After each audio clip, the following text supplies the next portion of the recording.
Hi అండి. ఈరోజు మా పిల్లల కోసం, మా సీక్రెట్ పిల్లల కోసం నేను ఈ తీయల్లంని ప్రిపేర్ చేశాను. తెలుగులో వర్ణమాల చూసారా? పిల్లలకు ఎలా నేర్పించాలనేది చాలా ఈజీగా అక్షరాలు గుర్తుపెట్టే విధంగా వాళ్ళ పదాలు నేర్పించడానికి అన్ని విధాలుగా ఈ వర్ణమాల చాలా ఉపయోగపడుతుంది. ఈ తీయల్లంను ఎలాగంటే ఫర్ ఎగ్జాంపుల్ ఇక్కడ కొన్ని ప్లేసెస్ చదివాను. ఏదైనా ఒక పదం చెప్పినప్పుడు ఈ అక్షరాలను వెతికి తీసి కలపడతారు. అది ఎలా అనేది మీకు చూపిస్తాను. ఫర్ ఎగ్జాంపుల్ పడవ, పడవ అనే పదాన్ని ఎక్కడ చూపుకోవాలో చూపుకుంటాం. పా అనే అక్షరం ఎక్కడుంది? ఇలా వెతుక్కుంటారు. ప ప ప ప ప ప the the the the the the the the the the the the the the the వా వా అనే పదం చూసారా ఫ్రెండ్స్? ప ద వా ఈ విధంగా నచ్చొచ్చి ఇంకోటి చూపిస్తాం. దేని ప్లేస్లో పెట్టేస్తాం.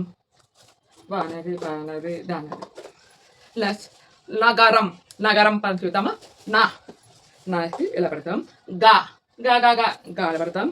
రా రా రా రా రా రా అని పెడతాం.